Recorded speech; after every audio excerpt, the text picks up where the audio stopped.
Jose Mourinho said it in 2017, sitting in a press conference with tired eyes and a quiet voice. Nobody wrote it down. Give him the ball to feed. Give him space to turn, and he will hurt anyone on the planet. 3 years later, Antonio Conte said the same thing. Different country, different language, same warning. Romelu is not a runner. He's a destroyer. Build around that, or don't buy him. Two of the most decorated managers in football history both said it out loud. Both were ignored, and two clubs paid £500 million to find out they were right. This is not a story about two strikers who failed. This is a story about two clubs that bought human beings and treated them like spare parts.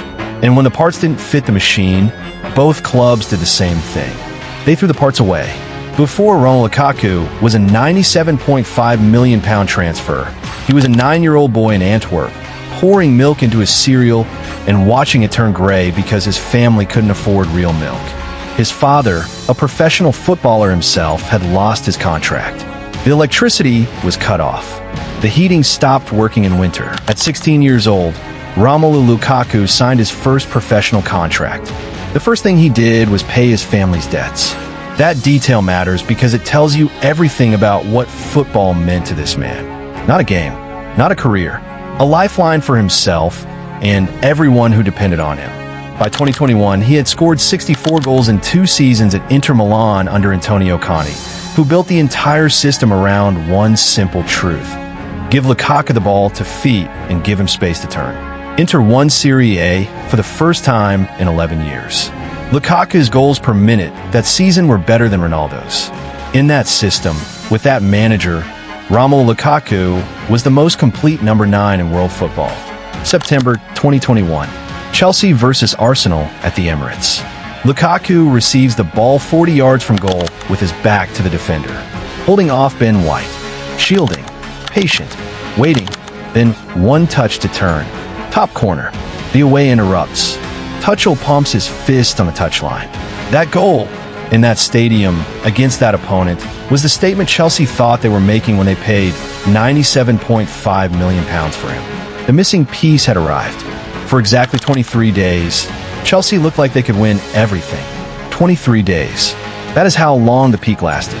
Because Thomas Tuchel had not bought Romelu Lukaku the footballer. He had bought the idea of Romelu Lukaku.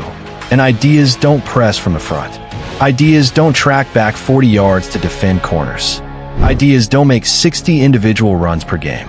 Tuchel's Chelsea needed a striker who was everywhere. Lukaku needed 2 things, ball to feet and space to turn. Mourinho said it in 2017. Conte said it in 2020. Tuchel ignored both of them. The goals dried up within weeks. By December, 6 goals and 17 appearances. For context, he had scored 11 in his first 9 for Inter. Same player, different system, completely different human being on the pitch. Then came the interview. He wasn't happy. The system didn't suit him. He still loved Inter. Chelsea didn't terminate him. They simply stopped believing. Chelsea's expected goals without Lukaku that season were actually higher than with him. The system worked better without the man they paid £97.5 million for. Loaned to Inter, then Roma, the boy who fed his family at 16. The man who scored better than Ronaldo at Inter. Quietly deleted like a failed experiment. Every top club in Europe watched this happen. The footage was public. The pattern was obvious. World-class striker. Wrong system. Catastrophic result. 3 seasons. £97.5 million. A warning written in real time. Manchester City were paying attention. They watched every minute of it, and then they did the exact same thing. In 2022, they spent £51 million on Erling Haaland, and the first season was something football had genuinely never witnessed before. 36 Premier League goals, a record that had stood since 1995. Gone. But here is the number nobody mentions. In his first 12 home Premier League games, Haaland scored 20 goals. No player in the history of the competition had ever done that. Old Trafford, Anfield, the Emirates. It didn't matter where City played. It didn't matter who was supposed to stop him. Haaland was not playing football.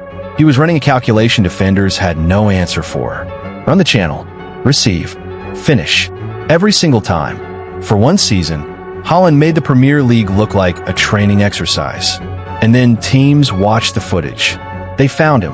Don't give him space in behind. Stay deep. Stay compact. Force him to link play.